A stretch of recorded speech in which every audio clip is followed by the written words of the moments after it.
Ya, Assalamualaikum warahmatullahi wabarakatuh. Berhubung waktunya sudah siang, kita mulai saja acaranya. Sebelum kita memulai acara pada pagi hari ini, alangkah baiknya kita berdoa terlebih dahulu. Berdoa menurut kepercayaan dan keyakinan masing-masing dimulai.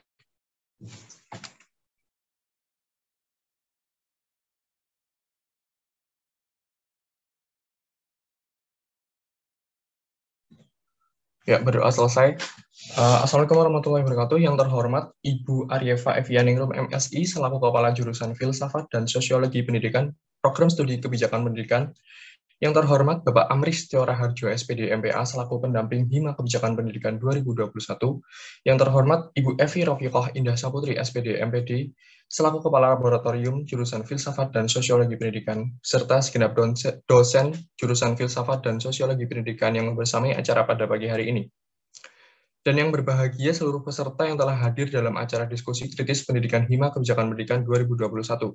Marilah kita panjatkan puji dan syukur kita atas kehadirat Tuhan Yang Maha Esa, karena berkat rahmat dan karunia-Nya kita dapat dipertemukan pada pagi hari ini untuk bersama-sama berbagi ilmu dalam acara diskusi kritis pendidikan Hima Kebijakan Pendidikan 2021. Perkenankanlah saya, Muhammad Rizky Aryansyah, akan membersamai dan memandu jalannya acara pada pagi hari ini. Adapun rangkaian acara yang akan kita laksanakan pada hari ini adalah yang pertama, pembukaan, kedua, pemaparan materi oleh pembicara, ketiga, diskusi dan tanya jawab, keempat, penutup. Sebelumnya saya akan membacakan CV pembicara kita pada pagi hari ini, yaitu Bapak Dr. Puji Rianto, MPD, lahir di Purwokerto, 4 Mei 1972, memiliki riwayat pendidikan sebagai berikut. S1 di IKIP Yogyakarta, bidang ilmu kurikulum dan teknologi pendidikan, tahun lulus 1998, judul skripsi atau tesis atau disertasi yaitu efektivitas media komik dan kartun dalam meningkatkan pemahaman nilai moral. Mata pelajaran PPKN kelas 6 SD Sakalurahan, Sumber Agung, Jetis, Bantul. S2 di Universitas 11 Maret, bidang ilmu teknologi pendidikan, tahun lulus 2007, judul skripsi, tesis, atau disertasi, yaitu strategi pembelajaran pada mata pelajaran teknologi informasi dan komunikasi di SMA Negeri 1, Sewon. Dan yang ketiga, S3 di Universitas 11 Maret, bidang ilmu pendidikan, konsentrasi teknologi pendidikan. Tahun lulus 2018, judul skripsi, tesis, atau disertasi yakni desain pembelajaran kewirausahaan berbasis proyek untuk meningkatkan kreativitas mahasiswa. Untuk meningkatkan kreativitas wirausaha, mohon maaf. Beliau juga memiliki berbagai macam penelitian dalam kurun waktu 5 tahun terakhir, diantaranya adalah judul penelitian pengembangan model pembelajaran kewirausahaan untuk meningkatkan sensor kreativitas potensi ekonomi kreatif daerah di sekolah menengah kejuruan.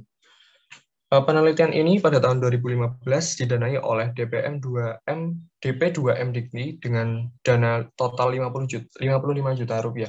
Di tahun 2016, judul penelitian yang dikeluarkan yaitu transformasi kultur pada pembelajaran berbasis ICT di sekolah menengah pertama Daerah Istimewa Yogyakarta. Sumber dana dari DP2M Dikti dengan total dana 50 juta rupiah. Pada tahun 2017, judul penelitian desain pembelajaran kewirausahaan berbasis proyek untuk meningkatkan kreativitas mahasiswa. Sumber dana hibah disertasi UNY.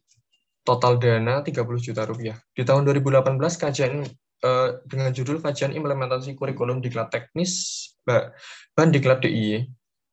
Sumber dana Bandiklat DIY dengan total dana 10 juta rupiah. Di tahun 2018, dengan judul pengelolaan kurikulum sekolah dasar di Kota Yogyakarta.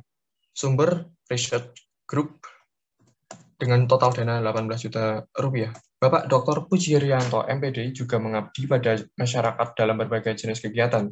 Di antaranya adalah kegiatan pelatihan penulisan karya ilmiah bagi guru-guru di Kecamatan Ngagirajo, Pacitan di tahun 2015. Di tahun 2016, terdapat kegiatan pelatihan penulisan karya ilmiah bagi guru-guru di Kecamatan Mengwi, Badung, Bali. Kemudian di tahun 2017, terdapat pelatihan peningkatan mutu pembelajaran secara kultural di Sekolah Dasar Kecamatan Batur, Kabupaten Banjarnegara. Dan yang terakhir di tahun 2018, terdapat pelatihan pembelajaran inovatif guru-guru di Petanahan Kebumen. Selain itu, beliau juga aktif dalam kegiatan lain seperti menjadi pemakalah seminar dan artikel, menulis buku, dan merumuskan kebijakan publik atau rekayasa sosial lainnya. Baik, inilah pembicara kita, Bapak Dr. Pujirianto, MPD. Kepadanya waktu dan tempat dipersilahkan. Baik, terima kasih. Assalamualaikum warahmatullahi wabarakatuh. Waalaikumsalam warahmatullahi Ya, wabarakatuh. bisa mendengar suara saya ya? Bisa, Pak. Ya, baik.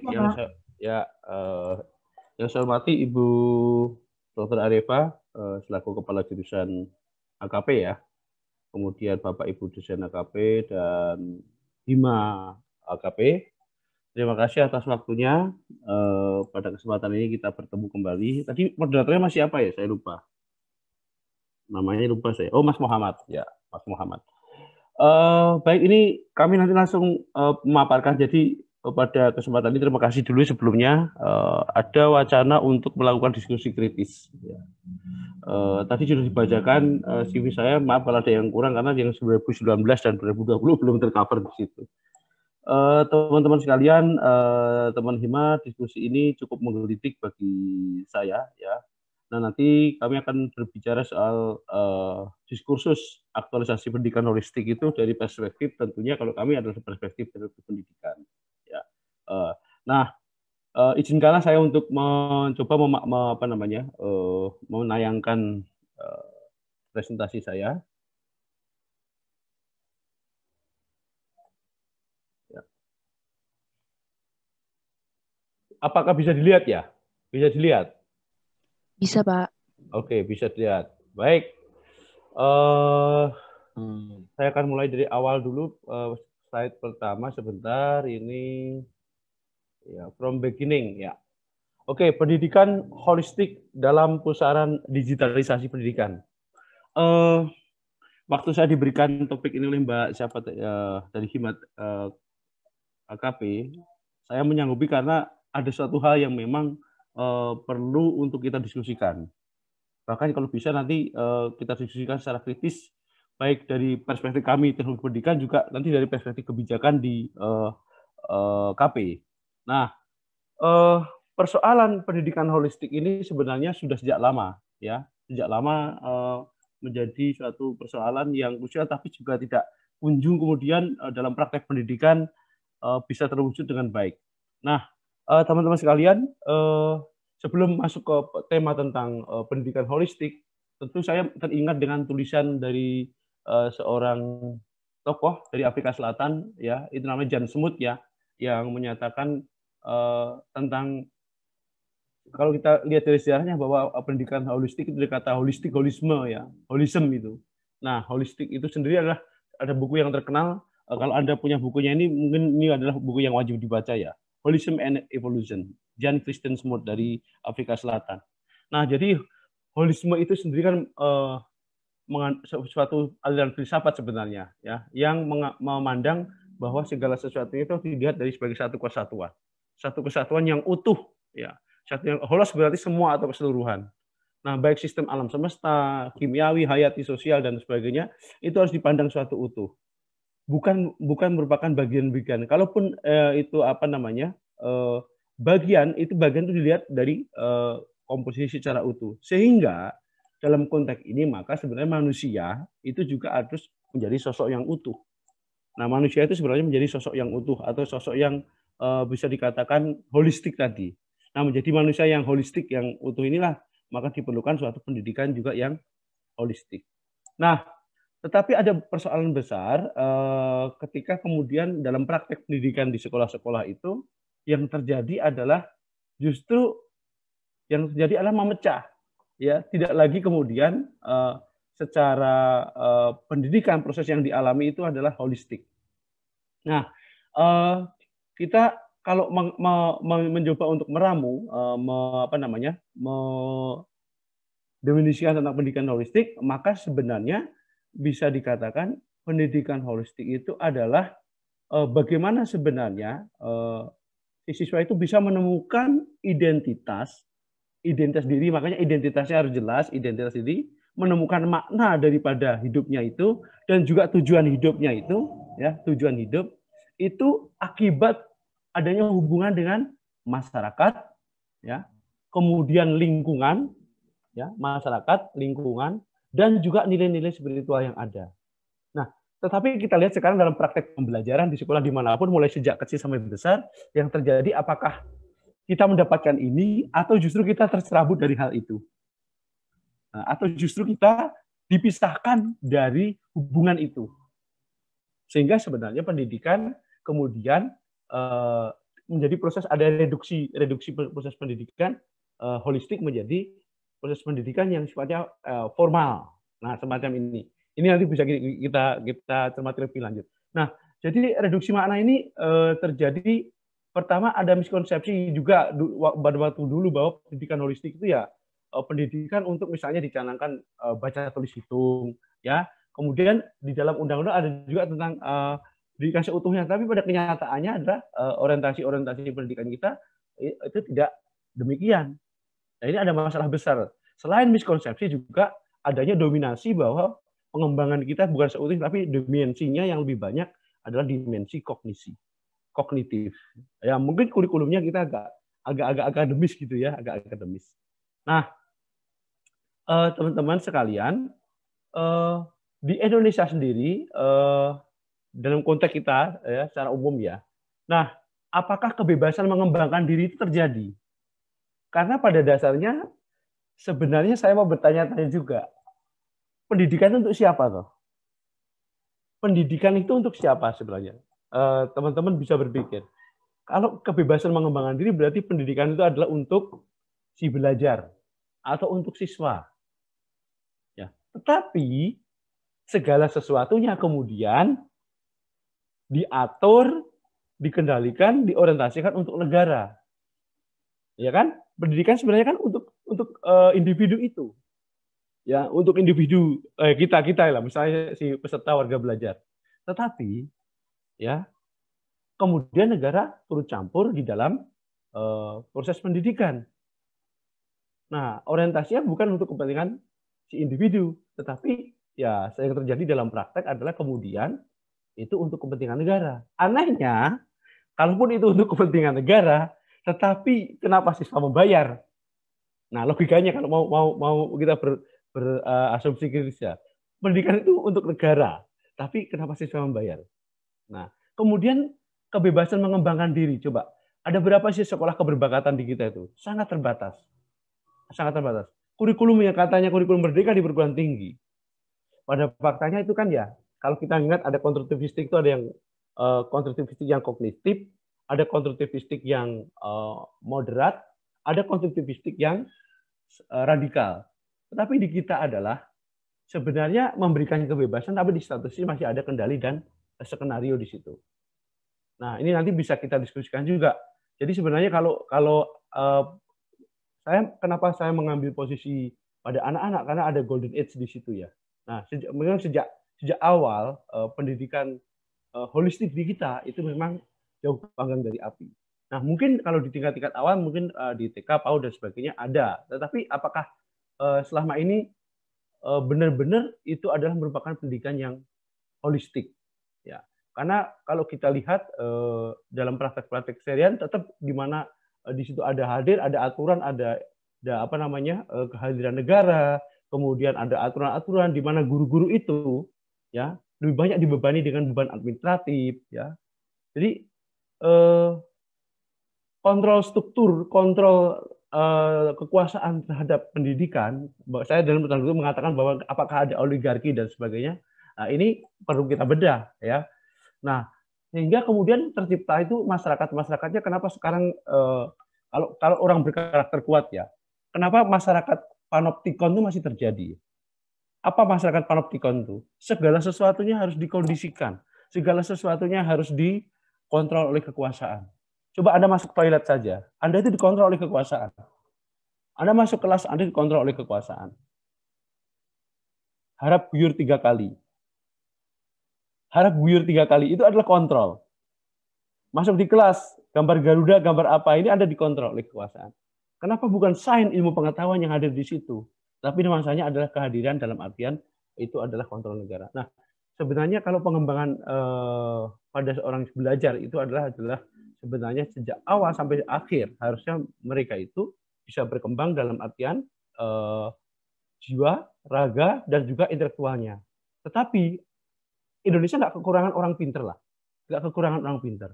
Tetapi orang yang secara jiwa, ya orang sehat, ini kalau sehat ini saya kira juga saya nggak tahu apakah siswa-siswa kita sehat, apakah tapi jiwanya juga terisi dengan baik. Nah ini persoalan besar. Sehingga yang menjadi masalah di kita adalah bukan kekurangan orang pintar. Nah itu adalah produk daripada pendidikan yang bisa dipertanyakan. Sudahkah pendidikan kita adalah pendidikan yang holistik? Nah kemudian yang berikutnya, saya pertanyakan lagi pendidikan tadi untuk siapa? Ya ini menjadi pertanyaan. Kalau mau berkarakter kuat dan merdeka, pada kenyataannya apakah benar-benar kita merdeka? Nah, kemudian kita kalau melihat dari hierarki kebutuhan Maslow, bahwa memang pendidikan holistik itu sesuai dengan hierarki kebutuhan daripada Maslow. Ya, bahwa kebutuhan sekali bukan sekedar primer makan minum. Orang rela nggak makan minum karena demi harga diri, demi aktualisasi diri. Ya, kebutuhan pemenuhan diri. Nah ini sebenarnya yang harus menjadi orientasi pendidikan di kita. Mulai kalau dasarnya fisiologis, kemudian rasa aman, ya. Nanti akan kita pertanyakan juga satu persatu misalnya. Apakah di sekolah-sekolah kita ini memberikan sampai kepada yang atas itu? Aktualisasi diri. Ya. Nah, bahwa dalam prakteknya kontrol-kontrol terhadap kekuasaan hadir di semua lembaga pendidikan itu adalah benar-benar terjadi. Itu ya, jadi mencapai potensi penuh termasuk aktivitas kreatif. Kreatif itu adalah dimensi tertinggi dalam proses belajar seseorang. Dimensi yang paling tinggi, create. Mulai dari sejak kecil sampai besar itu sudah bisa dilatih dengan kreativitas. Nah, makanya kemudian kenapa waktu saya disertasi saya mengambil tema untuk bagaimana sih kok kalau orang kebanyakan tidak punya ide, idenya hanya selalu ngekor terus. Nah ini menunjukkan bahwa sebenarnya aspek-aspek tertentu dari sisi-sisi sosok yang utuh dari seorang individu itu tidak banyak disentuh di dalam proses pendidikan. Nah kita coba melihat, ini saya akan tanyakan tadi, apakah pendidikan ini untuk siswa ini, ataukah untuk negara, ataukah kedua-duanya. Tetapi kita lihat adalah bahwa pendidikan nampaknya menjadi alat kelas yang dominan. Saya mengatakannya apakah ini kemudian oligarki, bahwa di dalam pendidikan itu ada banyak sekali kepentingan. Ada yang merasa bahwa dia harus mampu mengontrol pendidikan, ada yang punya ide tertentu, dikaitkan dengan kekuasaan, politik, ekonomi, dan sebagainya. Nah, kemudian yang berikutnya, kaitan dengan landasan pendidikan. Saya bertanya-tanya, sebenarnya landasan pendidikan, filsafat pendidikan kita itu apa? Berkali-kali diuplek-uplek juga nggak ketemu. Kita itu mau humanistik ya diadopsi, akademik juga diadopsi, ya kan? Kemudian sistemik juga ada juga gitu kan. Nah, landasan pendidikan itu kan sebenarnya ada 4 yang ada di dunia selama ini, yang ada di dunia diterapkan di banyak negara itu, di banyak negara. Yang pertama adalah humanistik, di mana manusia difasilitasi untuk bisa berkembang sesuai potensinya. Jadi negara tidak ikut campur bahwa seorang anak akan menjadi apa, biarkan dia berkembang apa adanya. Dan dia berkontribusi terhadap negara sesuai dengan potensi dan bakatnya. Ya, sesuai dengan potensi dan bakatnya. Nah, landasan filsafat ini atau kurikulum yang demikian itu banyak diterapkan di negara-negara Skandinavia, termasuk Denmark, Swiss dan sebagainya. Skandinavia itu ada Finlandia, Norwegia, ya. Kemudian ada apa namanya Norwegia, Finlandia, satunya lagi ada lagi mana saya agak lupa ya. Itu Skandinavia wilayah itu. Ya. Estonia juga dekat ke situ ya. Latvia juga dekat. Nah, kemudian yang berikutnya ada kurikulum yang rekonstruksi sosial. Nah, ini tokohnya seperti Fred Dewey. Jadi bagaimana pendidikan itu bisa progresif. Bukan mempelajari hal-hal yang sifatnya sekarang. Karena kalau keadaan sekarang itu dianggapnya suatu hal yang konservatif gitu. Sehingga kemudian pendidikan itu harus menuju masa depan. Apa yang diproyeksikan di masa depan, itulah yang harus dipelajari. Nah, tokoh-tokohnya seperti pendidikan progresif John Dewey, ada Freire. Makanya kemudian ada pengaruh juga di negara-negara yang asal mereka itu menerapkan hal demikian. Walaupun Dewey Amerika ya, tapi Amerika tidak menganut rekonstruksi sosial. Nah, seperti misalnya di Rusia gitu kan. Kemudian ada juga yang di Cina gitu kan. Itu kan rekonstruksi sosial. Kemudian ada di Brasil 50-50 ya. Brasil itu bagian rekonstruksi sosial, tapi yang lain menggunakan landasan pendidikan yang lain. Nah, kemudian ada juga di bagian Vietnam dan sebagainya. Nah, yang ketiga adalah pendidikan sistemik detail. Jadi sistemik itu secara hierarkis ya. Jadi mulai A sampai Z itu secara hierarkis itu diatur oleh negara. Mulai dari semua aspek kependidikan diatur oleh negara. Mulai dari kurikulumnya, negara, guru-gurunya, penyiapannya, ya kemudian sarana prasarana dan sebagainya diatur sedemikian rupa secara struktur oleh negara. Nah, yang terakhir ini kita kenal negara yang besar ya, itu juga ada kurikulumnya akademik. Ya, jadi kalau kurikulum akademik memang menganut bahwa orang itu harus berkembang sesuai bidang-bidangnya. Jadi misalnya ada insinyur, ada macam-macam, ada dokter, ada jabatan posisi-posisi itu, itulah hasil daripada kurikulum akademik.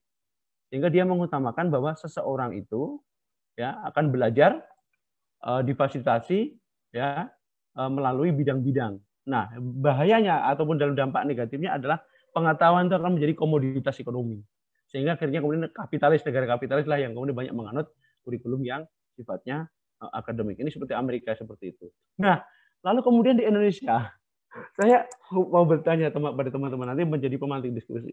Bagaimana kurikulum kita itu? Ya, oke. Dari sisi memang ya jujur saja.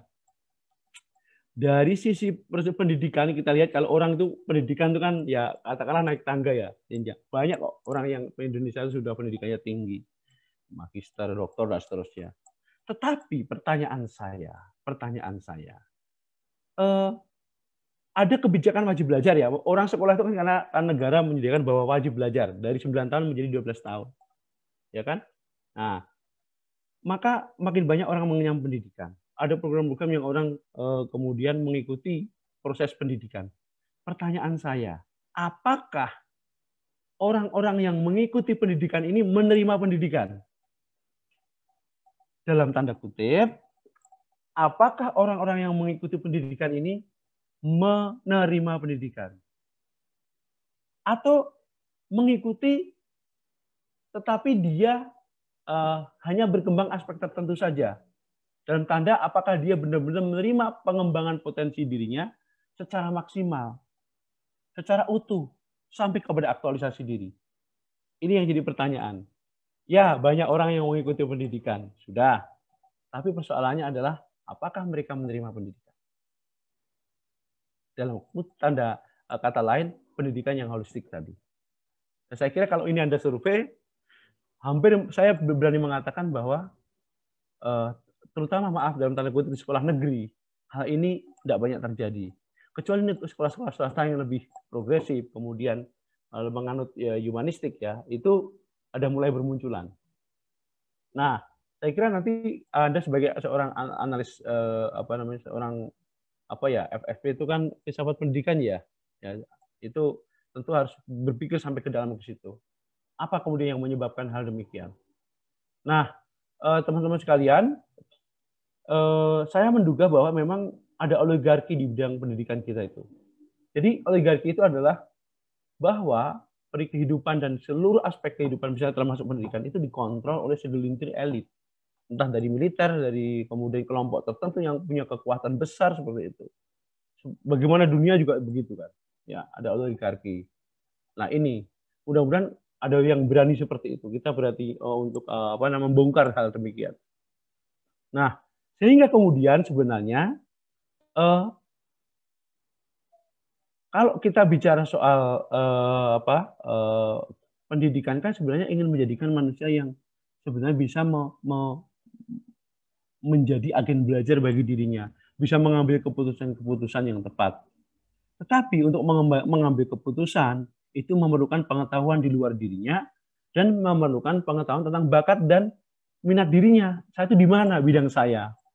Ya kan? Tetapi yang terjadi kan sekolah-sekolah itu adalah, yaitu judul malah mengerdekan bakat dan minat. Ketika mengikuti ini, justru mereka tidak menerima pendidikan, hanya mengikuti aja, ya, dapat ijazah, selesai, tapi kompetensi dan sebagainya, apakah mereka sudah cukup menerima pendidikan untuk kemudian menjadi pengambil keputusan yang hebat? Nah inilah sebenarnya ada tadi miss dengan pendidikan holistik kita di situ. Ya, kalau oligarki berarti sebenarnya kalau ini yang mendominasi, maka pendidikan adalah alat kelas yang dominan. Jadi dulu pernah kita kenal pendidikan itu untuk kemudian digunakan kepentingan industri, ya. Kemudian mulai beberapa kali kita ganti kurikulum itu juga menunjukkan bahwa sebenarnya indikator oligarki itu ada juga seperti itu. Oke, next. Nah, kalau kita kembali terjadi proses tadi ya, kita kan mempertanyakan proses ya. Nah, apakah yang pertama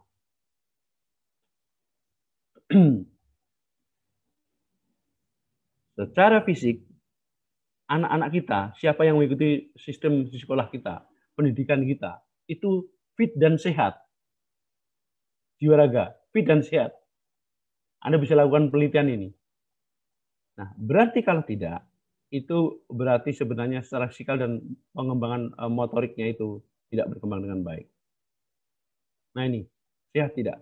Banyak anak yang merasa tersiksa berada di sekolah. Banyak anak yang merasa kemudian dipaksa, ya, merasa dipaksa. Ya, kemudian kesiapan belajar, hukum kesiapan juga pernah diterapkan. Ya nanti bagaimana menyelesaikan nanti akan kita lihat. Ya kemudian yang berikutnya adalah apakah anak bahagia, percaya diri dan ramah di sekolah? Bahagia saya kira dikit sekali yang bahagia. Kenapa? Kalau jam istirahat, libur lebih disukai daripada kemudian ketika mau masuk sekolah dan bertemu gurunya. Nah ini berarti ada suatu hal masalah dengan sosial emosional, pengembangan sosio emosionalnya. Nah pendidikan holistik harusnya nggak terjadi seperti ini, ya. Kemudian apakah bergairah mempelajari hal-hal baru? Ya mungkin kita bisa melihat beda ya di beberapa negara. Kalau jam istirahat di beberapa sekolah mereka mengelilingi gurunya. Di sekolah-sekolah yang maju yang dalam artian mereka lebih dekat ke pendidikan holistik. Tetapi kalau di kita mungkin mereka lebih senang untuk tidak menjauh, bahkan menjauh gurunya ya. Bermain dari penggunaan teknologi aja ya, banyak digunakan untuk yang sifatnya non edukatif seperti itu. Nah inilah di kita bahwa kreativitas dan curiosity itu tidak terbangun di dalam sistem pendidikan yang sangat parsial dan meninggalkan pendidikan holistik. Kemudian yang berikutnya adalah apakah siswa kita memahami apa yang dikatakan orang lain, ya, memahami apa yang makna daripada apa yang dipelajari dengan bagi kehidupannya. Ini seringkali kan nggak tahu, pokoknya belajar ini udah. Makanya di kita ada namanya apersepsi itu. Harus menjelaskan kenapa kita belajar ini. Nah harusnya memilih. Kalau ibaratnya seorang ibu yang memberikan pada anaknya untuk makan, kan nggak bisa. Kemudian, kenapa saya harus makan ini? Kenapa? Ya, ibaratnya beginilah. Bu, kenapa saya harus makan ini? Saus ini, makan sosis ini. Nah, dalam konteks pendidikan di kita, mungkin ibu itu mengatakan, udah diam, kamu yang penting makan. Tapi dalam konteks pendidikan yang holistik, harusnya itu, ya kamu makan ini, karena di dalam sosis itu ada kandungan gizi ini dijelaskan. Nah, inilah pendidikan holistik bedanya.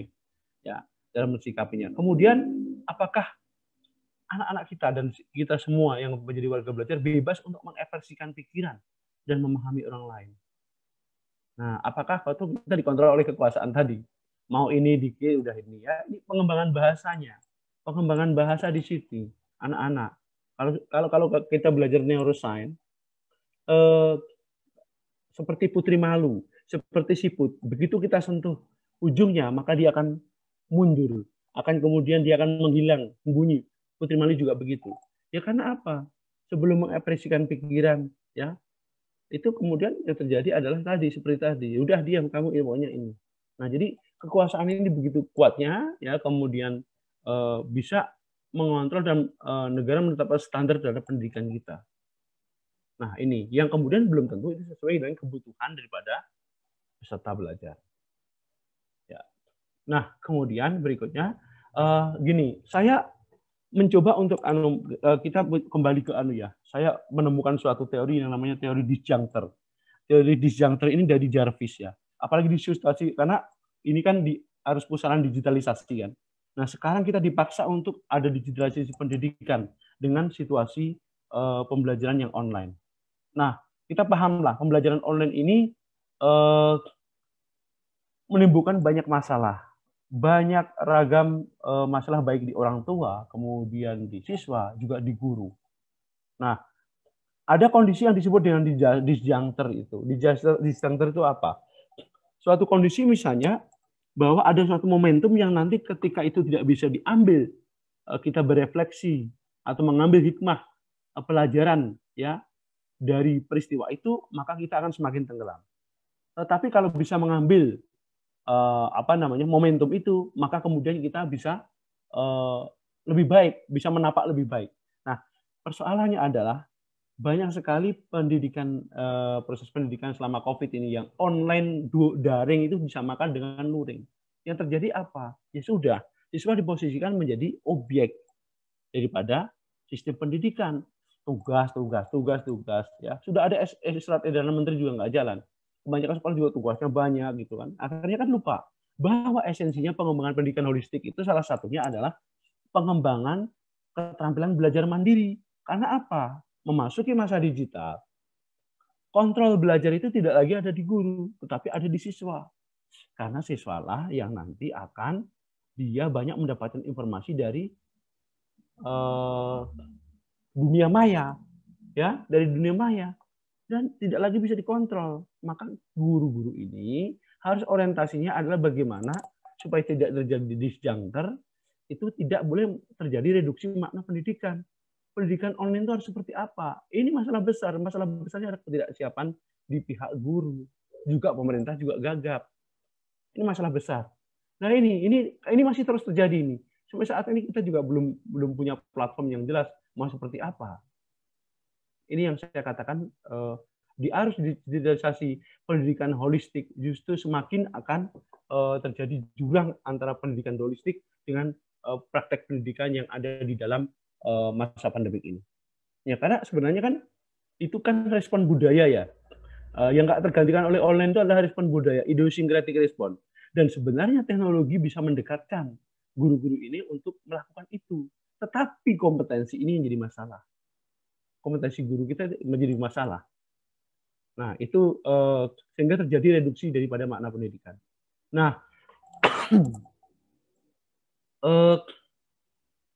sehingga apa yang terjadi kalau 90% bahwa pengembangan anak itu di usia 5 tahun, terutama yang masuk ke golden age ya, saya nggak tahu proses pembelajaran yang terkadang kemudian melakukan digitalisasi. Apakah anak-anak kita bahagia ataukah anak-anak kita tersiksa? Nah, ini bisa Anda lakukan survei lah. Ya, inilah boleh menunjukkan kesenjangan bahwa pendidikan holistik tidak berjalan dengan baik. Gitu. Nah, kemudian tentunya pendidikan holistik itu kan selalu melakukan respect terhadap anak, terhadap si peserta belajar, ya, berusaha untuk mengakui eksistensinya. Ya, kalau misalnya saya mencontohkan saja, tentunya bahwa sebenarnya pada dasarnya manusia itu selalu ingin beraktivitas, tetapi dari sisi kemudian konstruksinya yang terjadi adalah seperti kalau saya dulu waktu SD itu siji loro telu tangannya sedeku. Seolah-olah bahwa aktivitas kita menjadi terbatas. Kita harus menjadi pendengar, harus menjadi orang yang taat patuh dan sebagainya. Ya kemudian game, bermain dianggap nakal, bermain dianggap sesuatu hal yang itu menyalahi aturan sekolah. Nah, ini ya. Padahal sifat anak itu adalah ingin tahu, bermain dan berkelompok. Ya. Kemudian suka menggambar, mengekspresikan imajinasi, ya kemudian juga suka bercerita, dan sekarang cerita itu sudah semakin hilang. Bernyanyi juga mungkin di kelas ya menganggap nggak penting bernyanyi. Saya baru sampai saat ini musik itu universal. Saya sampai sekarang kalau saya ngajar, begitu ditanya di anak-anak TP, ya saya mesti di depan saya ada keyboard, ada gitar, kadang-kadang nyanyi dulu, nggak apa-apa. Ya itulah sebenarnya kan ada kebutuhan-kebutuhan tertentu yang memang harus dipenuhi. Ya saya tanya, gimana apa yang bikin senang, ya.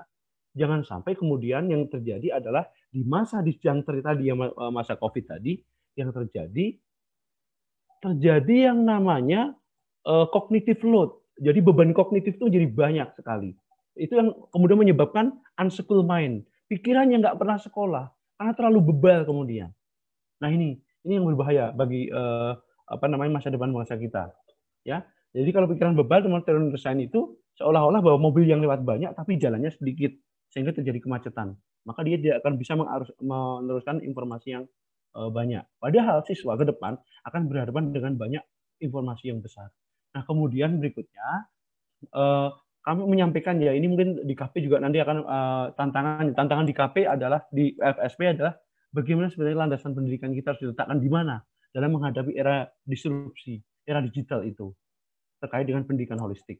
Nah, teman-teman sekalian, kita perlu menyadari bahwa sekarang posisinya begini. Ya, kalau kita lihat ya, jadi kita lihat di lingkaran yang kuning ini adalah suatu fakta, ya kenyataan ya yang sudah terjadi dan terus meningkat. Undisturbed demand. Jadi memang ada permintaan yang nggak bisa diberhentikan. Sekarang ada namanya micro credential base. Jadi kompetensi itu dibangun atas digital. Seperti kita sekarang melakukan webinar. Ini kan digital. Kemudian Anda mendapatkan sertifikat. Ini kan kompetensi pengakuan. Dan pengakuan itu akan dilakukan seperti itu. Sehingga orang bisa bebas memilih. Saya mau mengembangkan potensi diri saya apa? Mengembangkan potensi diri saya kemana arahnya? Itu bebas, nggak lagi dikontrol oleh guru, ya dengan kurikulum yang sangat ketat, tidak bisa. Ya, termasuk di sini kemudian ada potensi peluang bagi dunia pendidikan juga. Ada pembelajaran tutoring secara online, ada kemudian KBK, career counseling bahkan seperti itu, pemrosesan jarak jauh, remote proctoring, gitu kan, kemampuan digital, coding, data analisis itu akan semakin meningkat terus. Itu menjadi hal yang baru. Dan orang mungkin akan mengambil kompetensi-kompetensi yang ditawarkan di dunia digital daripada misalnya dia duduk di kelas kemudian mendengarkan dosennya. Itu kan tidak pendidikan holistik. Tapi kalau dia bisa memilih multi-link, multimedia kemana saja, nah itu maka kemudian itulah potensi adanya pendidikan holistik. Kemudian adanya kenyataannya bahwa semakin banyak sekarang adalah sumber-sumber belajar yang sifatnya terbuka, ya. Kemudian sumber-sumber konten yang beragam, banyak sekali crowdsourcing of content. Kemudian ada virtual delivery of teaching. Jadi ada penyajian secara virtual, ya, pembelajaran itu. Kemudian ada ruang-ruang untuk berkolaborasi bersama secara digital, ya kan? Seperti itu terjadi.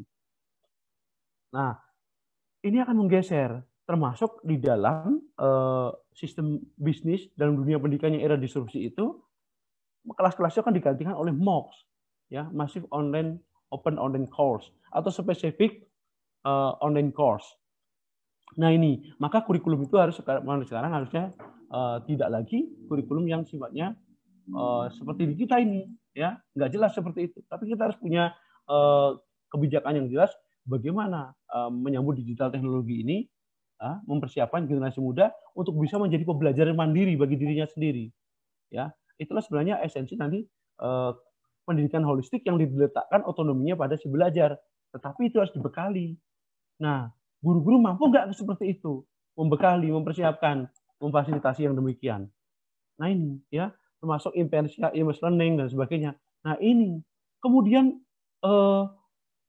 ada platform-platform baru, ya, kemudian ada ini, yang ini penting, personalized adaptive learning with predictive analysis. Jadi orang-orang itu akan belajar, tetapi dia membutuhkan belajar mandiri. Saya ingin belajar secara mandiri, tapi saya membutuhkan predictive analysis. Saya itu sebaiknya belajar apa ya? Saya udah sampai di sini, saya harus belajar apa ya? Nah ini membutuhkan orang-orang yang bisa mengarahkan, dan ini gurunya yang di situ. Ya, personal adaptif. Jadi mengadaptasi tentang kebutuhan personal, tetapi mampu memprediksi. Anda itu bakatnya ke sini, Anda itu ke sini. Tidak kemudian kamu belajar ini loh, entah bakatmu apapun saya nggak mau tahu. Nah, ini yang mengingkari pendidikan holistik. Kemudian ada kompetensi baru dan sistem-sistem pendanaan daripada pembelajaran digital itu yang menggunakan mode-mode baru, ya. Itu saya kira ini sudah terasa lah di dunia bisnis saja, ada GoPay, dan sebagainya, GoPay, OVO dan sebagainya, ya, digital money dan sebagainya. Nah, kemudian termasuk dari improving performance. Kalau di TP itu kan ada improving performance, peningkatan kinerja, dan facilitating learning. Nah, improving performance ini juga masuk di dalam bagaimana sebenarnya pengembangan karyawan secara holistik itu. Pengembangan karyawan. Kalau mereka udah kerja, ya sebenarnya secara holistik juga tetap perlu. Nah, terutama khususnya yang facilitated learning, maka guru-guru ini harus mampu ke sana. Nah, ini yang teman-teman mungkin kita lihat lagi. Nah, ini kaitan antara pedagogi, andragogi, dan eutagogi. Ini adalah suatu kontinum. Kalau tadi saya mengatakan bahwa ini adalah sejak kecil, maka kita lihat bahwa sebenarnya kontrol belajar ini, ya mungkin kalau di pedagogi ini anak-anak kecil ya, itu lebih banyak kontrolnya dalam artian tanda kutip guru ya, atau siapalah fasilitator guru ya, semakin ke atas, maka itu sudah masuk andragogi, maka sudah masuk kepada cultivation, pembiasaan, ya, pembiasaan. Nah, kemudian kita ingin menuju yang namanya eutagogi. Bagaimana orang secara yang sudah matang, misalnya di tingkat perguruan tinggi, itu sudah bisa menjadi agen belajar bagi dirinya, tetapi terarah dan benar, bisa memilih informasi. Makanya di sini letak digital literasi itu penting sekali.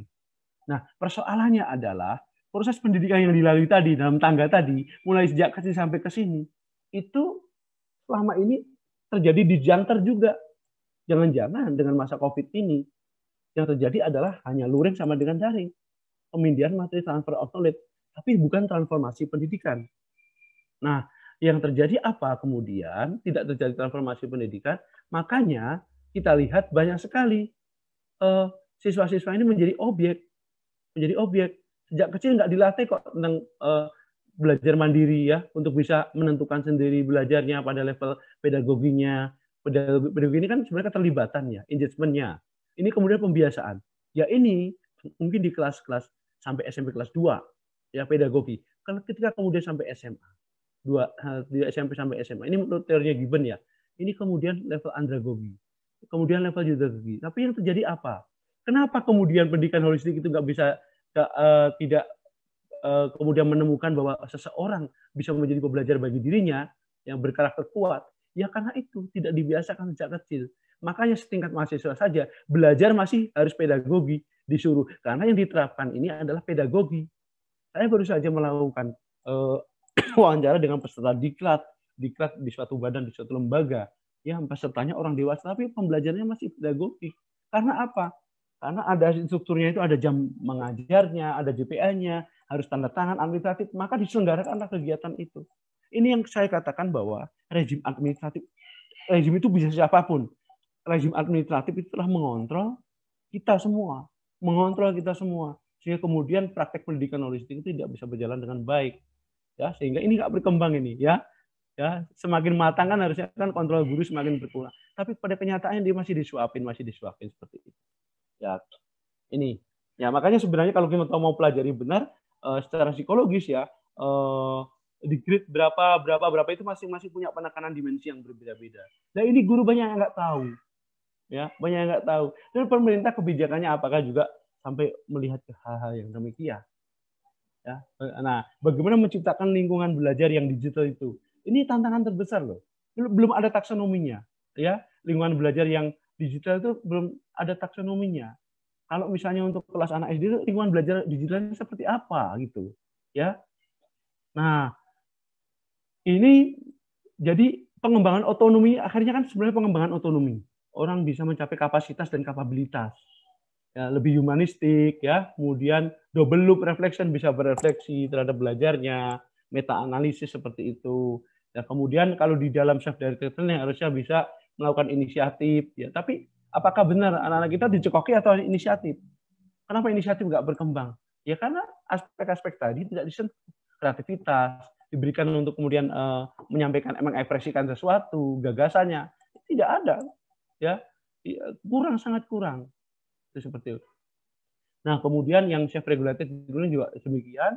Bagaimana sejak kecil sebenarnya anak-anak itu bisa untuk mengambil keputusan ya, dibedakan. Termasuk juga saya sering mengkritik juga. Saya Muslim tapi saya melakukan otokritik.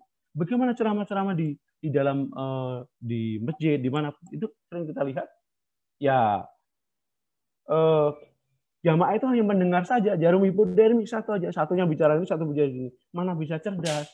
Dialog, tradisi Sokrates itu sudah terjadi. Makanya kurikulum humanistik itu adalah tradisi Sokrates seperti itu. Nah ini, nah kemudian ini yang disebut bahwa belajar ke depan, ekologi belajar ke depan itu adalah satu kompleks. Anak-anak kita akan berhadapan dengan ini, maka pendidikan holistik mau nggak mau harus diterapkan. Ya, tidak bisa diprediksi dan Celtic pasti possible to ada complex system. Dalam artian apa? Kenapa disebut Celtic? Orang belajar itu ke depan karena kompleks, bisa dia macet. Ya kan? Bingung aku mau kemana, mau belajar apa. Karena sekarang orang bisa belajar dari internet apapun. Nah, maka dia kemudian memerlukan yang tadi, seorang guru yang membimbing yang bisa prediktif analisis tadi. Adaptif personalnya, tetapi juga prediktif terhadap belajar masa depannya. Nah, itu masih bisa dipahami dengan teori sistem. Ya, dia mau kemana. Yang kedua adalah connectivism. Belajar sekarang adalah terkoneksi dengan apapun. Nggak mungkin nggak terkoneksi, jelas terkoneksi dengan apapun. Ya, teori online learning itu Anderson mengatakan bahwa belajar terkoneksi dengan pengetahuan dengan apapun dan siapapun, nggak bisa dihindari. Ya, inilah holistik, semuanya sudah demikian ya. Kemudian yang berikutnya adalah rhizomatic. Kalau kita belajar biologi dulu ada namanya akar rizoma. Rizoma itu akar yang nggak jelas di mana akarnya yang mana. Jadi siapa menjadi sumber pengetahuan? Siapa yang menjadi konsumen pengetahuan? Nggak jelas karena masyarakatnya prosumen. Jadi suatu proses organik yang itu melalui proses negosiasi. Jadi kebenaran itu negosiasi sampai ketemu dan titik persimpangan ini. Nggak bisa kok ini dari saya, nggak bisa. Tapi itu adalah negosiasi. Nah, ini memerlukan keterampilan penting, yaitu adalah termasuk literasi digital. Gitu. Nah, bagaimana lingkungan digital ini sejak self-regulated, self-directed, ya, dan self-determined ini disiapkan untuk terjadinya pendidikan yang holistik tadi ini. Ini mengarah kepada ability, kemampuan, kompetensi, dan ini kapabilitas. Ini beda ya, ini beda ya. Ya, ini beda. Nah, kemudian yang berikutnya, kita sadari sekarang kita mengalami penetrasi ICT yang semakin besar ya. Saya menemukan data tahun 2018. Mungkin sekarang udah berkembang ya. Pengguna telepon genggam itu 335 juta. Melebihi dari jumlah penduduk loh. Pengguna internet 117 juta. Jadi ini dari Asosiasi Pengguna Jasa Internet Indonesia tahun 2018. Nah, dan sekarang Presiden Jokowi menyatakan data is the new oil of the 21st century. Jadi data ini merupakan sumber ekonomi baru. Sumber ekonomi kalau yang bijak menggunakan. Nah, tetapi orang bisa saja terjebak ya karena ditemukan sejak tahun 2015 itu ya ada sekian berita hoax itu sampai 554 itu adalah isinya hoax. Jadi kita di hadapan siswa-siswa kita, anak-anak kita, sekarang di hadapan pada situasi seperti ini. Ada potensi besar yang bisa diambil ya, tapi ada juga yang itu bisa membahayakan, sehingga disitulah perlunya digital literacy. Nah, data is new oil, bener. Gojek itu hasilnya bukan dari jasa ngantar, tapi dari data juga kan. Data mana yang sering dilewati oleh Gojek, mana dilewati ini, berarti saya nanti akan iklan apa di situ. Itu kan juga data itu. Ya. Data is new oil of the 21st century. Nah, kemudian konsep pendidikan kita yang menyatakan bahwa dulu ada tripusat pendidikan, sekarang bergeser menjadi panca pusat pendidikan. Apa itu? Kalau dulu ada lingkungan, keluarga, sekolah, masyarakat. Tapi sekarang panca pusat. Apa yang dua? Media, massa, dan digital, dunia digital itu. Jadi ini dikelilingi oleh panca pusat. Yang sekarang kemungkinan sekolah, keluarga, dan masyarakat nggak bisa lagi, susah untuk mengikuti ya lingkungan yang memengaruhi anak-anak kita dari dunia digital. Media massa mungkin sekarang KR, cetak itu sudah nggak begitu ya dibaca juga, ada beralih ke e-book, beralih ke dunia digital ya seperti itu. Nah, makanya disinilah pentingnya adalah literasi digital. Bagaimana agar pendidikan holistik terjadi? Maka diperlukan literasi digital yang holistik juga. Apa literasi digital yang holistik itu?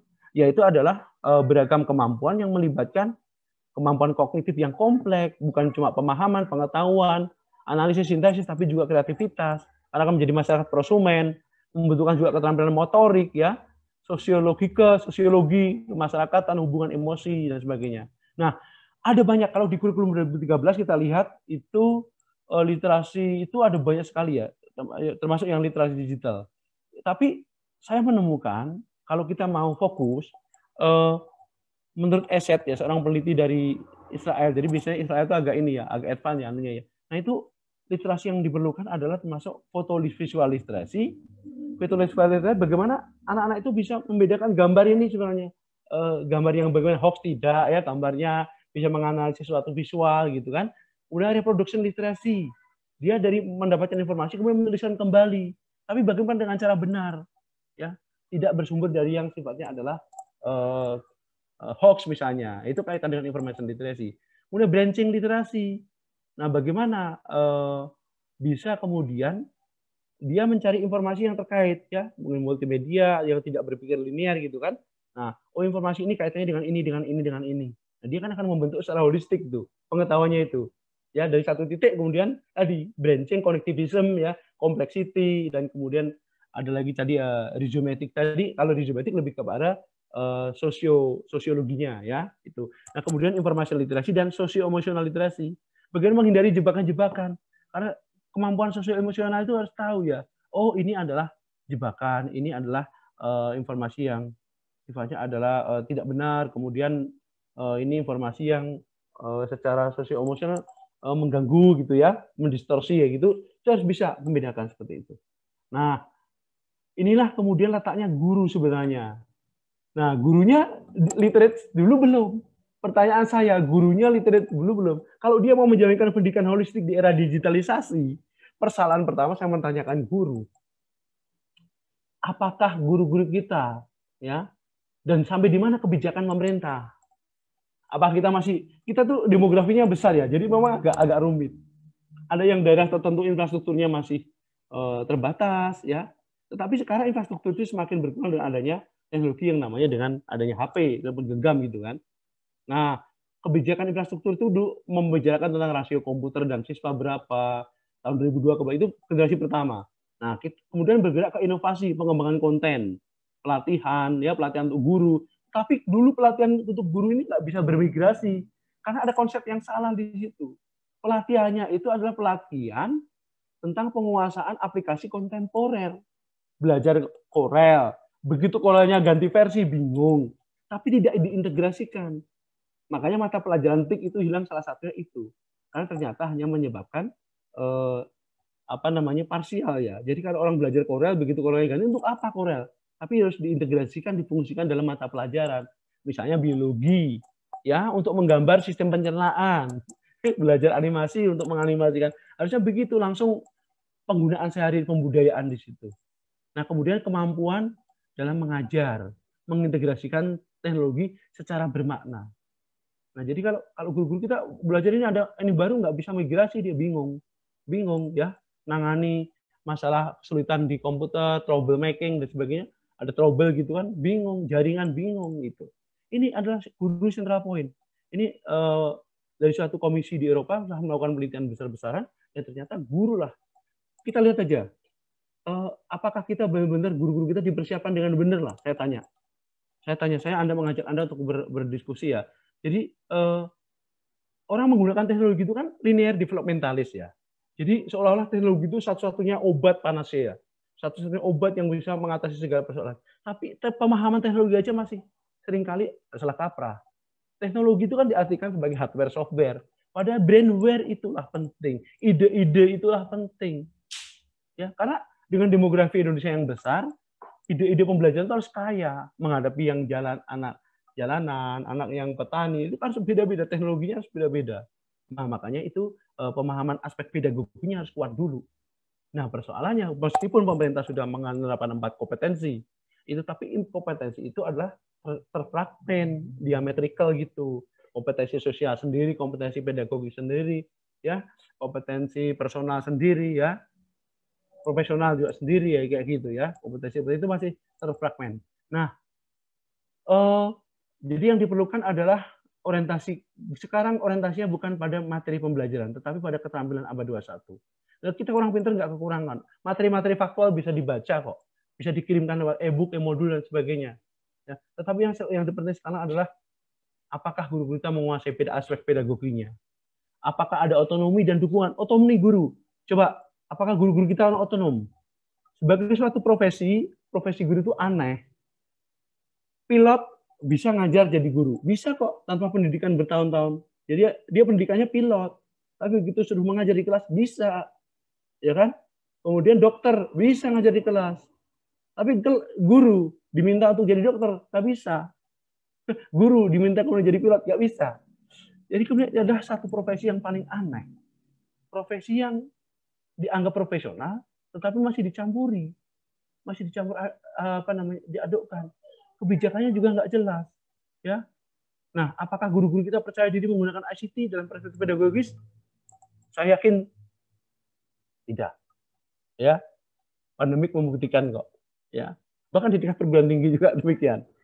Mau berinovasi, apakah terjadi continuous authentic professional learning, belajar berkelanjutan? Tidak. Kita lihat aja. Guru kalau kumpul, maaf ya, ini bukan guru kalau kumpul, apa yang dibicarakan oleh mereka? Pasti bicara soal arisan, beli daster, ya, kemudian motor. Tapi apakah membicarakan aspek-aspek profesionalismenya diri? Belum tentu. Itu yang jarang. Kemudian yang berikutnya adalah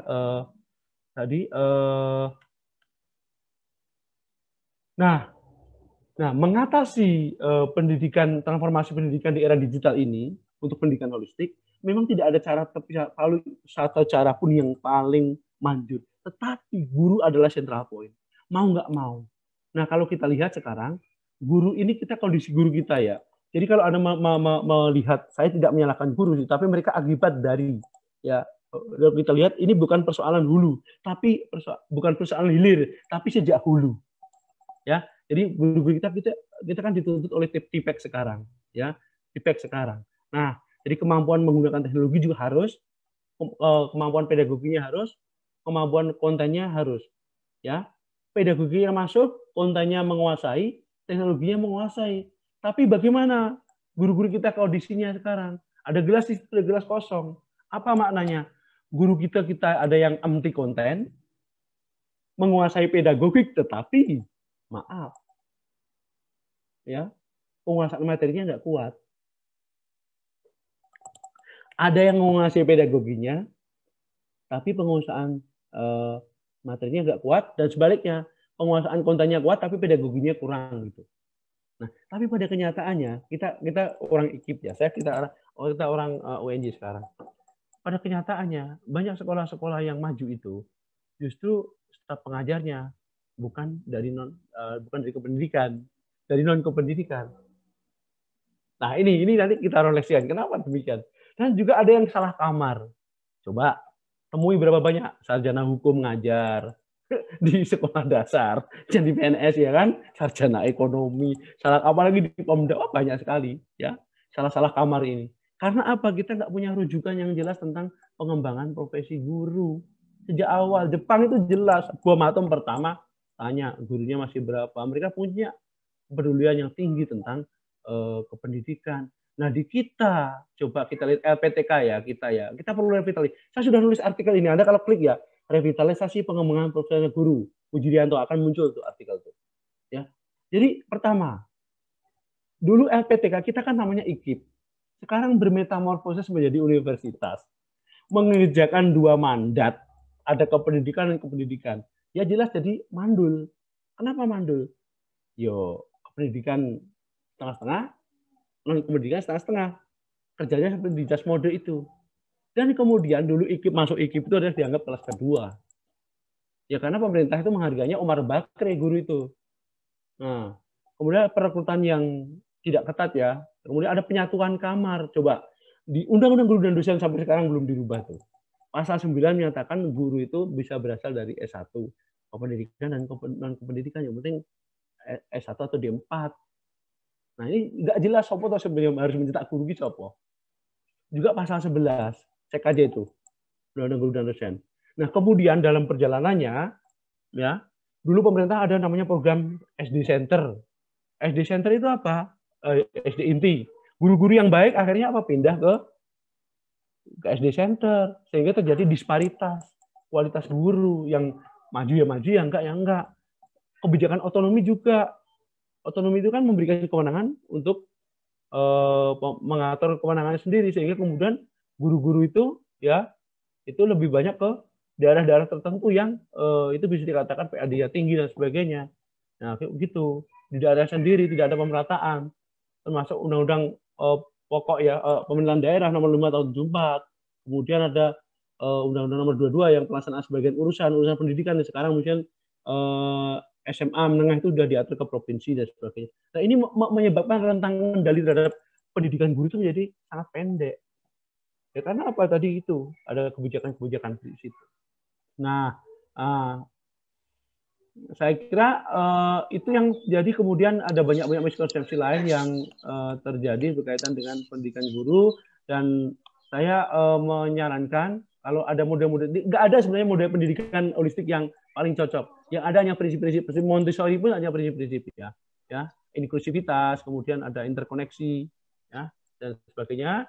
Nah, saya kira itu kalau kemudian terkait dengan prinsip-prinsip bagaimana melibatkan siswa di dalam pembelajaran, ini sebenarnya ada, tidak perlu saya detailkan, tapi jelas bahwa pembelajaran holistik, pendidikan holistik itu harus menjadi kebutuhan. Saya kira itu saja ya. Terima kasih. Akhir kalam, wassalamualaikum warahmatullahi wabarakatuh. Mari kita diskusikan bersama. Terima kasih. Ya, terima kasih kepada pemateri telah memberikan pemaparan yang sangat bagus dan semoga bermanfaat bagi kami.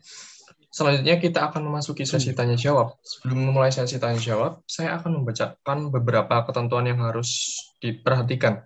Adapun beberapa ketentuan tersebut adalah: 1. Sesi tanya jawab akan dibuka 2 termin. Kedua, setiap termin dibuka untuk 3 orang penanya.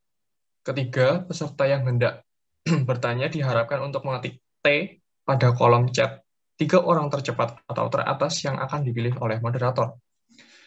Keempat, penanya menyampaikan pertanyaannya setelah moderator mempersilakan. Kelima, setiap penanya diberikan waktu 2 menit untuk menyampaikan pertanyaannya. Keenam, peserta lain diharapkan menonaktifkan voice pada saat penanya menyampaikan pertanyaan. Ketujuh, peserta tetap menonaktifkan voice pada saat pembicara menjawab pertanyaan. Dan yang terakhir, pembicara menjawab pertanyaan setelah 3 penanya menyampaikan pertanyaannya.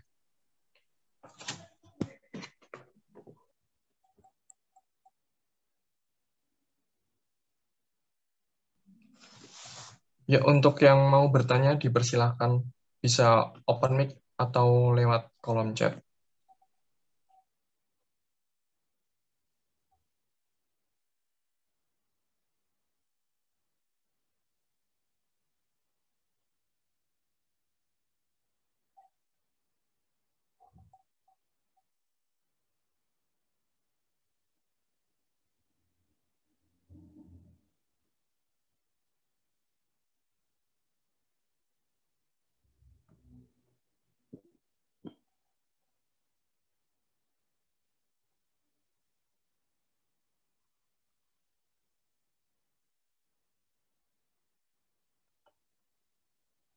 Ya, silakan.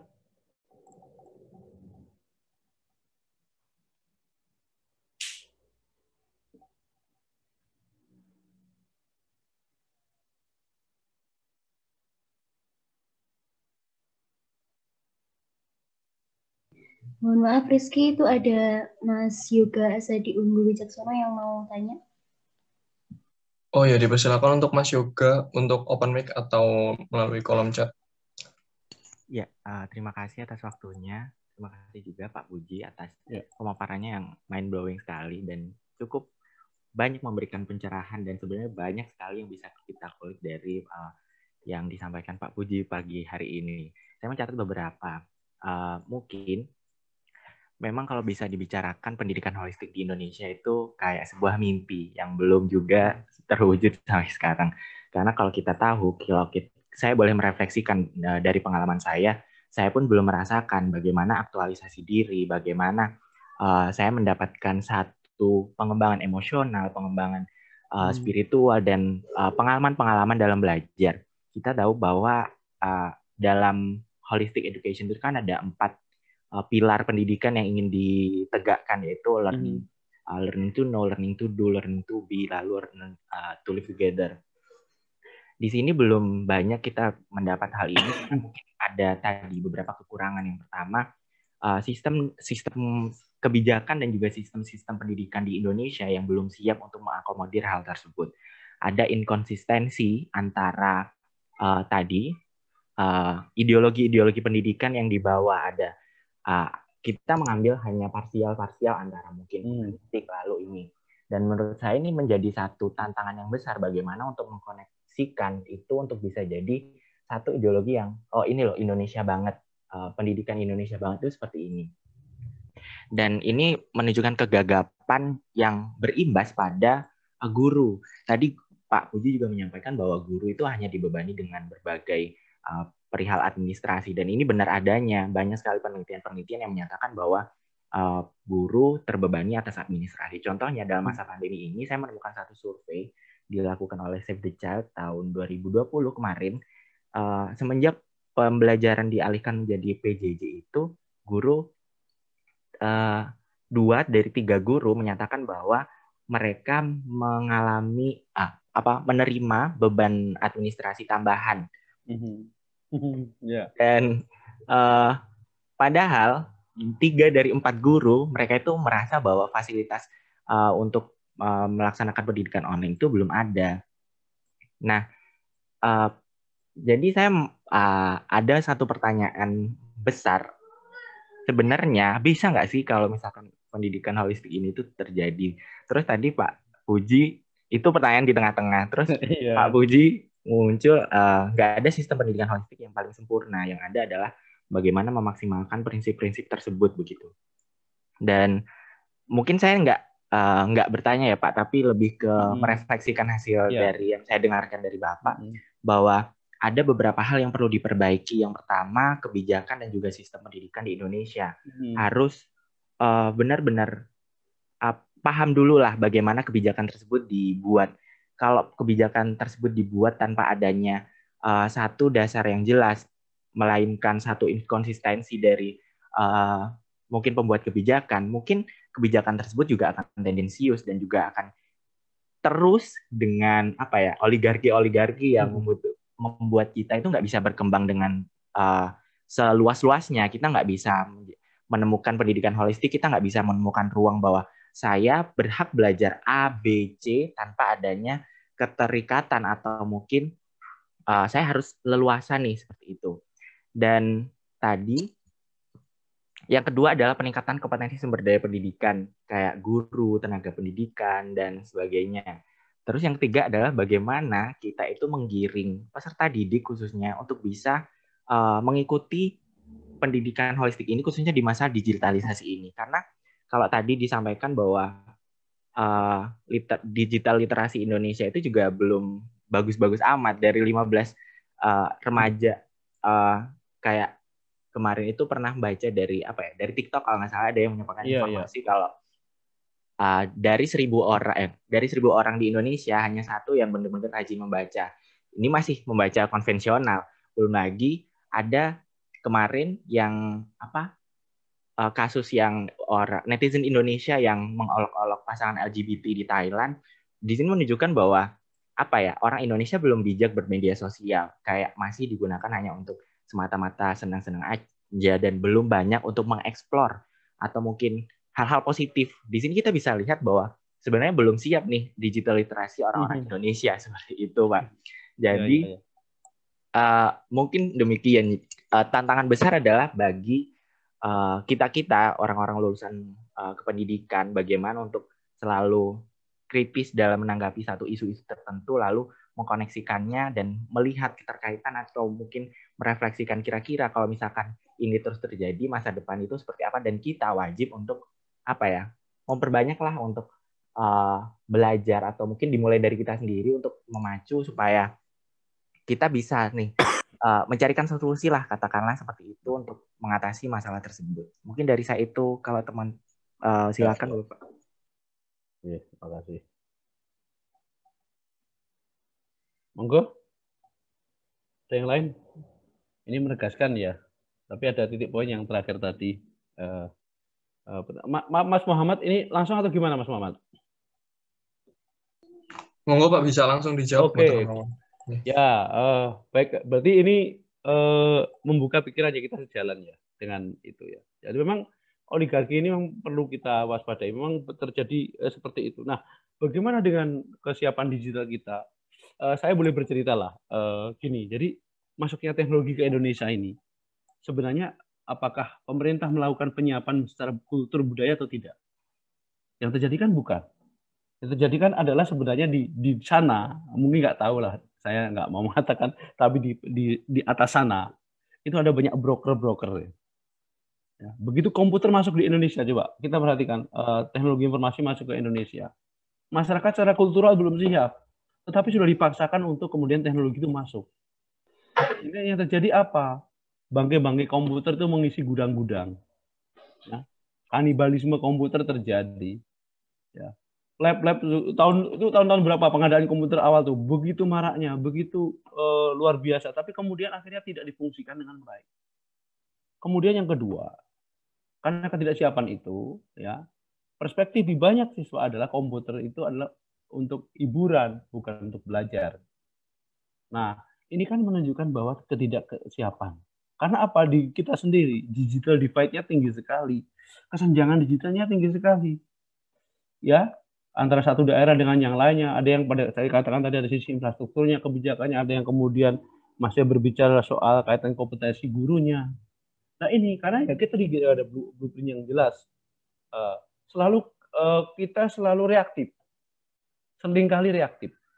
Nah, termasuk juga di dalam desain kurikulum, semuanya ingin diadopsi, ya ada hal baru diadopsi, ganti menteri, ganti kebijakan, ya itu sudah nggak bisa istilahnya nggak bisa ditawar lah ya. Nah sementara kita itu masyarakatnya karakteristiknya adalah agraris dan komunal ya.